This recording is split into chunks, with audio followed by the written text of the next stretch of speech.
नमस्कार, KP news 24/7 में आपका स्वागत है। मैं अश्विनी आपके साथ। आइए एक नजर डालते हैं आज की सुर्खियों पर।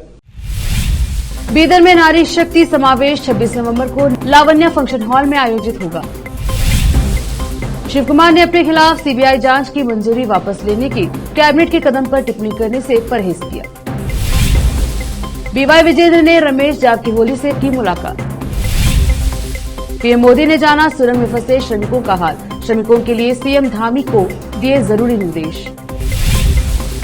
दुनिया को भारत ही रास्ता देगा, विश्व हिंदू कांग्रेस में बोले आरएसएस प्रमुख मोहन भागवत।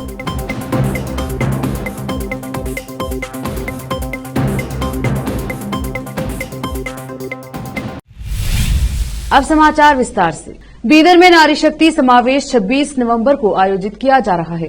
आज बीदर पत्रिका भवन में शांता सचिन गुदगे ने पत्रकारों से बात करते हुए कहा कि यह समावेश शहर की लावण्या फंक्शन हॉल में 26 नवंबर को आयोजित किया जा रहा है, जो एक दिवसीय है। इस समावेश में विभिन्न मुद्दों पर बात होगी जो नारी शक्ति से जुड़े हैं। उन्होंने आग्रह किया कि अधिक से अधिक महिलाएं इस समावेश में भाग लें। कैमरामैन कृष्णा का कवरेज। मैं डॉक्टर शांता सचिन गुदगे नारी शक्ति प्रोग्राम आयोजित किया है 26 नवंबर सुबह 10 बजे से 4 बजे तक लावण्या फंक्शन हॉल में। बीदर के सारी महिलाओं को मेरा आवेदन है कि आप सब लोग बड़ी मात्रा में ये प्रोग्राम अटेंड कीजिए। इस प्रोग्राम में हम वैविध्य अलग अलग क्षेत्र में लाइक शैक्षणिक क्षेत्र, आरोग्य क्षेत्र, व्यवहारिक क्षेत्र में लेडीज़ ने कैसे अपना पात्र निभाना है और हमारे देश को आगे कैसे बढ़ाना है, इस पे हम विचार मंथन और चिंतन करने वाले हैं। और आगे हमें बीदर डिस्ट्रिक्ट में बॉडी फॉर्म करके हमारे बीदर डिस्ट्रिक्ट के महिलाओं को कैसे कैसे आगे बढ़ना है। सिर्फ महिलाएं घर में बैठ के सिर्फ संसार चलाना ही हमारा काम नहीं है। हमारा इंडिया का, भारत देश का एक जिम्मेदार महिला बोल के हमारे देश को आगे लाने में हर एक महिला का बहुत योगदान है।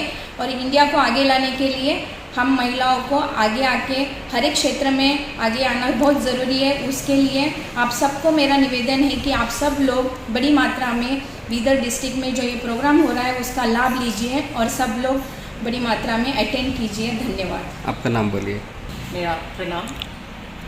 हम नवंबर 26 पर शक्ति संचय जागृत महिला समावेश आयोजन कर रहे हैं। ये लावण्य फंक्शन हॉल में रहने की वजह से इस बार ये बीदर जिला में एक बहुत बड़ा एक ऐतिहासिक कार्यक्रम होने वाला है। ये एक कार्यक्रम हर महिला इसमें बिल्कुल भागी रहना बहुत ज़रूरी है। इस समावेश में इनका उपस्थित होना बहुत ज़रूरी है, क्योंकि ये सभी महिला की जवाबदारी है कि इस समाज को, एक अच्छा समाज को आगे लाकर इसको अच्छा समाज निर्माण करने का दायित्व हम हर महिला पे है। सिर्फ संसारी हमारे कंधे पे नहीं है। इस बीदर जिले को आगे बढ़ाकर भारत को एक विश्व राष्ट्र बनाने का जिम्मेदारी भी अगर होता है तो आधा जिम्मेदारी हमारे महिला के ऊपर है। तो हमेशा हम ये देखते हैं, आदिकाल से, पुराण काल से हम देखते हैं कि महिला बहुत उम्दे स्थान पर थी, पूजनीय स्थान पे थी।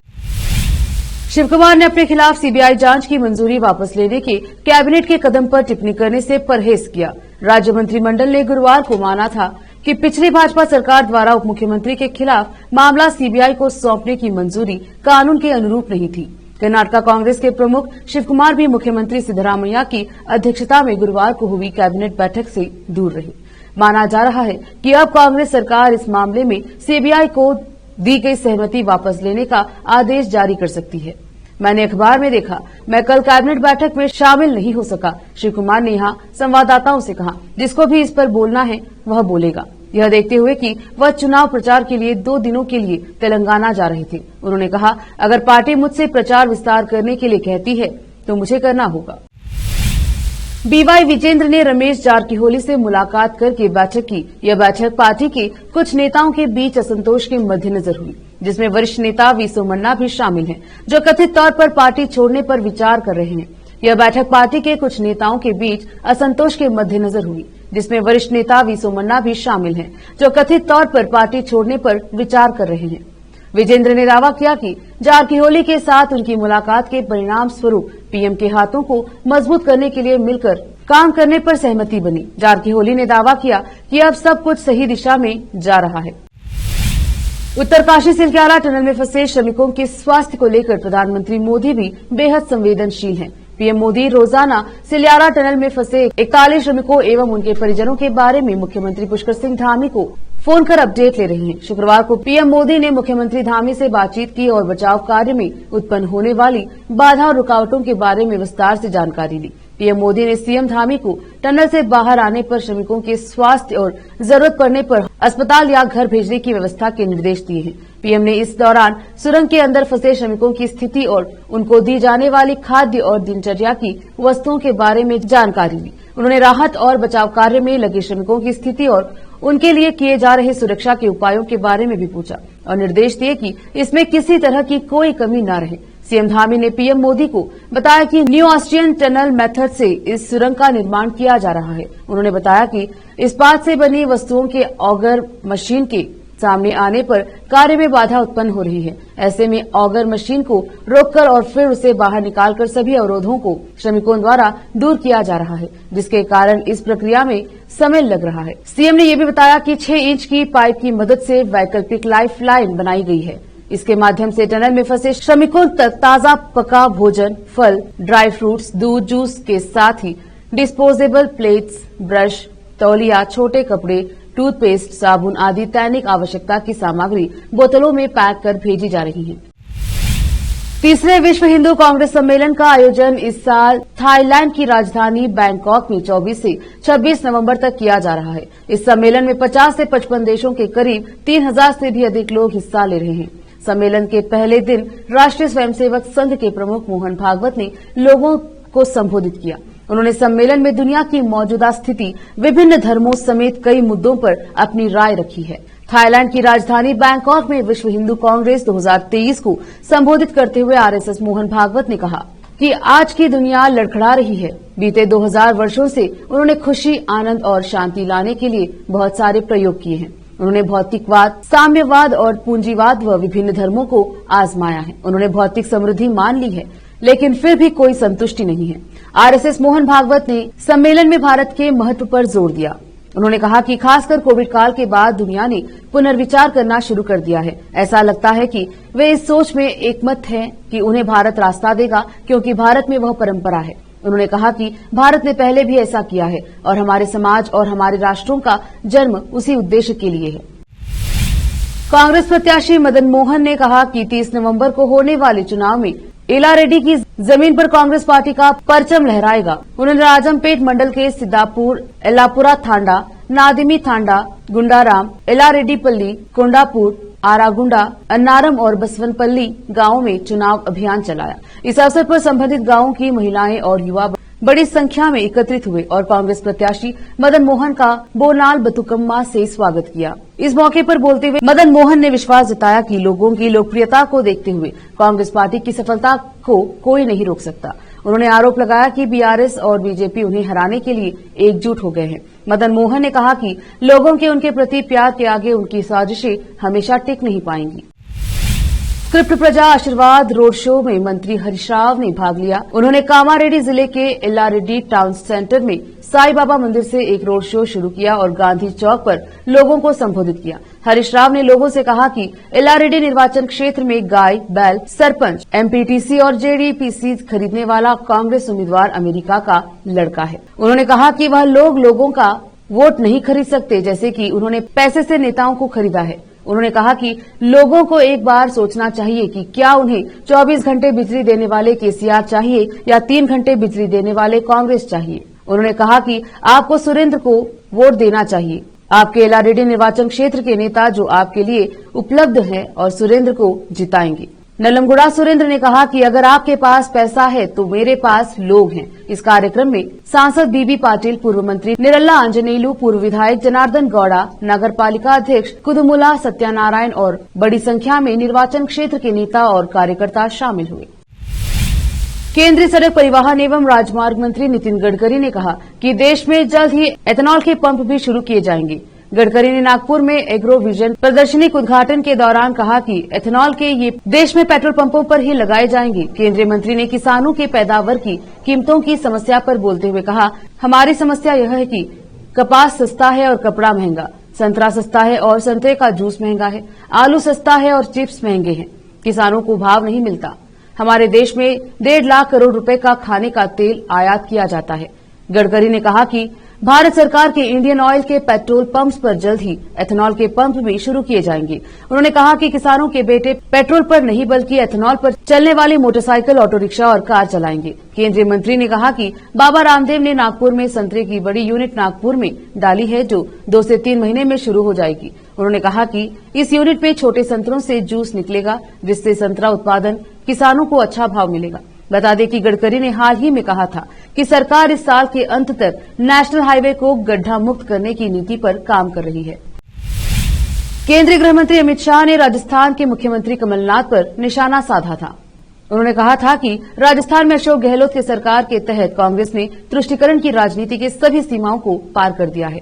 इसी बाबत कांग्रेस पार्टी के राष्ट्रीय अध्यक्ष मल्लिकार्जुन खड़गे ने गुरुवार को बयान देते हुए कहा कि तुष्टीकरण की राजनीति भाजपा करती है। कांग्रेस पार्टी ने हमेशा ही सेक्युलर रुख अपनाया है। नागपुर में मीडिया से बात करते हुए खड़गे ने भाजपा पर निशाना साधा। उन्होंने कहा कि हम तुष्टीकरण की राजनीति नहीं करते हैं, हम सेक्युलर हैं। हमने भारत जोड़ो यात्रा की शुरुआत की। तुष्टीकरण की राजनीति करने का काम भाजपा का है। खड़गे ने यहां जाति आधारित जनगणना को लेकर कहा कि केंद्र में कांग्रेस की सरकार आने के बाद जाति आधारित जनगणना कराई जाएगी। बता दें कि अमित शाह गुरुवार को राजस्थान दौरे पर गए थे। यहां उन्होंने राजस्थान की कांग्रेस सरकार को घेरते हुए आरोप लगाया कि योजना के तहत राज्यों में सांप्रदायिक विवाद किए गए, जिस पर एक्शन लेने में अशोक गहलोत असफल रहे। वोट बैंक की राजनीति के मद्देनजर अशोक गहलोत ने ऐसा किया। उन्होंने जयपुर में प्रेस कॉन्फ्रेंस में कहा कि गहलोत नीत कांग्रेस सरकार द्वारा राज्य में तुष्टीकरण की राजनीति हुई है। कई घटनाएं इसका उदाहरण हैं।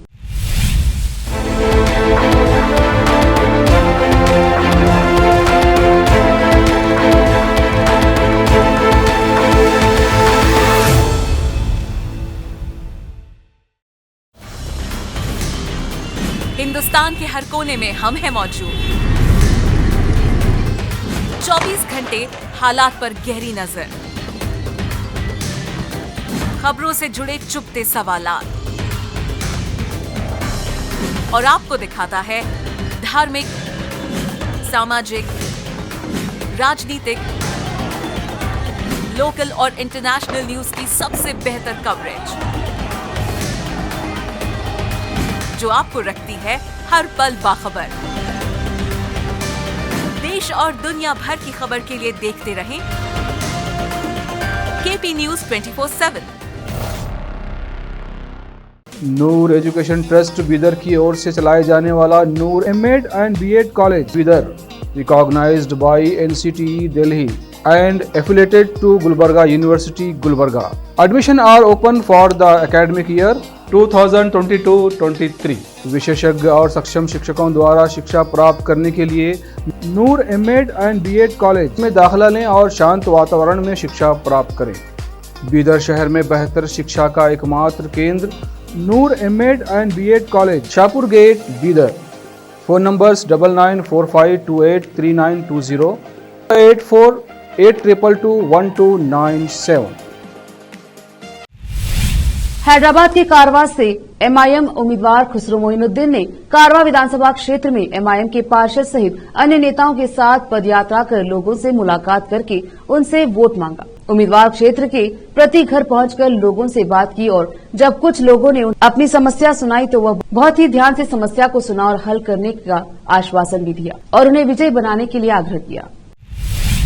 तेलंगाना चुनाव से पहले पुलिस को बड़ी सफलता हाथ लगी है। हैदराबाद की गचिबौली पुलिस ने 5 करोड़ का कैश पकड़ा है। यह कैश एक कार से बरामद हुआ है। हालांकि अभी तक कैश की गिनती नहीं की जा रही है। बताया जा रहा है कि पकड़े गए कैश का मूल्य 5 करोड़ है। वहीं इतनी बड़ी रकम बरामद करने के बाद पुलिस ने आईटी विभाग को कैश सौंप दिया है।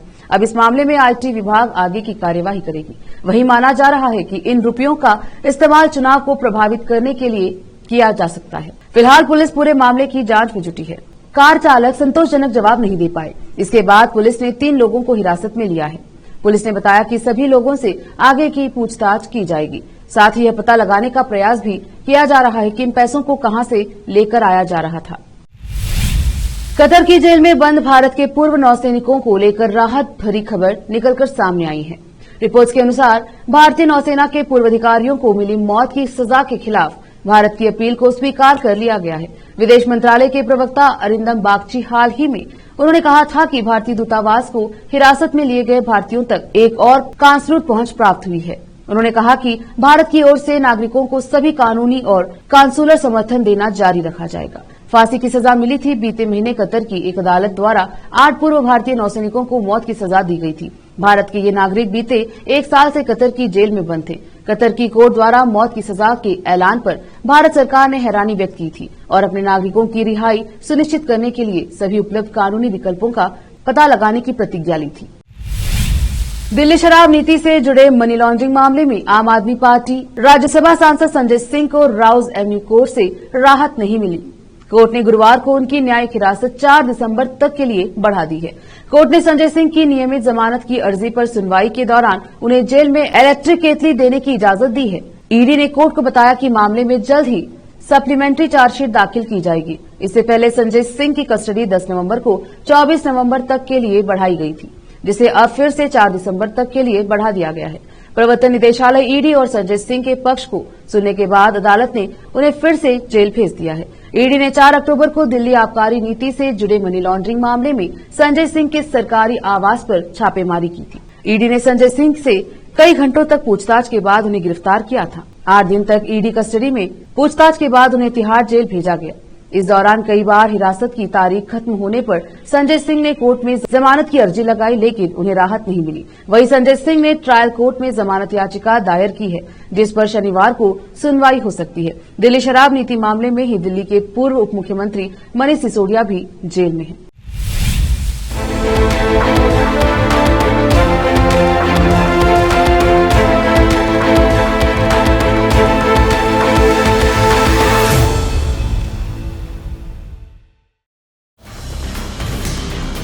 हिंदुस्तान के हर कोने में हम हैं मौजूद। 24 घंटे हालात पर गहरी नजर, खबरों से जुड़े चुपते सवालात और आपको दिखाता है धार्मिक, सामाजिक, राजनीतिक, लोकल और इंटरनेशनल न्यूज की सबसे बेहतर कवरेज, जो आपको रखती है हर पल बाखबर। देश और दुनिया भर की खबर के लिए देखते रहें केपी न्यूज 24/7।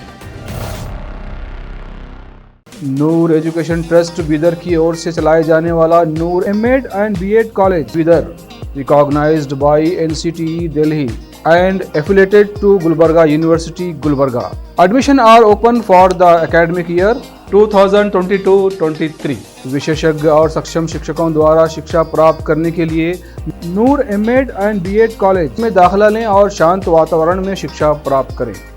बीदर शहर में बेहतर शिक्षा का एकमात्र केंद्र Noor MEd and BEd college, Shahpur gate, Bidar. Phone numbers 9945283920, 8482221297। Gaza में आज सुबह 7 बजे से युद्ध विराम लागू होने के बाद इजरायली सेना ने स्थानीय लोगों के लिए बड़ा संदेश जारी किया है। इजरायली सेना के निर्देशों का पालन नहीं करने वालों की जान खतरे में पड़ सकती है। अरब मीडिया के लिए आईडीएफ प्रवक्ता का यह महत्वपूर्ण संदेश एक्स पर शेयर किया गया है। इसमें इजरायली सेना का प्रवक्ता यह कहता हुआ नजर आ रहा है कि गाजा के नागरिकों के लिए युद्ध अभी खत्म नहीं हुआ है। मानवीय ठहराव अस्थायी है, इसलिए निर्देशों को ध्यान में रखते हुए सावधानी बरतें। जबकि गाजा पट्टी के दक्षिण से उत्तर की ओर निवासियों की आवाजाही की अनुमति नहीं है और यह खतरनाक है। ऐसा करने पर लोगों को अपनी जान से हाथ धोना पड़ सकता है। विश्व स्वास्थ्य संगठन WHO ने चीन से सांस संबंधी बीमारी और निमोनिया के मामलों में संभावित चिंताजनक वृद्धि के बारे में जानकारी देने का आधिकारिक अनुरोध किया था। WHO के अनुरोध के बाद चीनी अफसरों ने कहा कि उनके देश में कोई असामान्य या नई बीमारी सामने नहीं आई है। संयुक्त राष्ट्र की स्वास्थ्य एजेंसियों ने उत्तरी चीन में बच्चों को हो रहे अजीब तरह के निमोनिया को लेकर मीडिया में आई खबरों और एक वैश्विक संक्रामक रोग निगरानी सेवा की रिपोर्ट का हवाला दिया और चीन से इस हफ्ते की शुरुआत में इस बारे में और जानकारी देने की अपील की। वैज्ञानिकों का कहना है कि स्थिति पर कड़ी निगरानी की जरूरत है। पक्के तौर पर नहीं कह सकते कि चीन में सांस से जुड़ी बीमारियों में हालिया बढ़ोतरी किसी नए वैश्विक संक्रमण की शुरुआत का संकेत है या नहीं। महामारी फैलाने वाले किसी वायरस के संक्रमण की शुरुआत आमतौर पर सांस से जुड़ी बीमारी के अज्ञात स्वरूप से शुरू होती है। सार्स और कोविड-19 दोनों को सबसे पहले असामान्य प्रकार का निमोनिया बताया गया था। WHO ने कहा कि चीन के राष्ट्रीय स्वास्थ्य आयोग के अधिकारियों ने 13 नवंबर को श्वास संबंधी बीमारियों में वृद्धि की सूचना दी थी। फिर से एक नजर आज की सुर्खियों पर। बीदर में नारी शक्ति समावेश 26 नवंबर को लावण्या फंक्शन हॉल में आयोजित होगा। शिव कुमार ने अपने खिलाफ CBI जांच की मंजूरी वापस लेने के कैबिनेट के कदम पर टिप्पणी करने से परहेज किया। BY विजेंद्र ने रमेश जारकिहोली से की मुलाकात। PM मोदी ने जाना सुरंग में फंसे श्रमिकों का हाल। श्रमिकों के लिए CM धामी को दिए जरूरी निर्देश।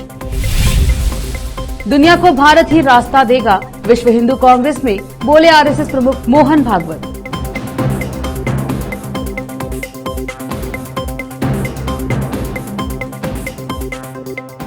KP न्यूज के बुलेटिन में आज इतना ही। देखते रहिए KP News 24/7। धन्यवाद।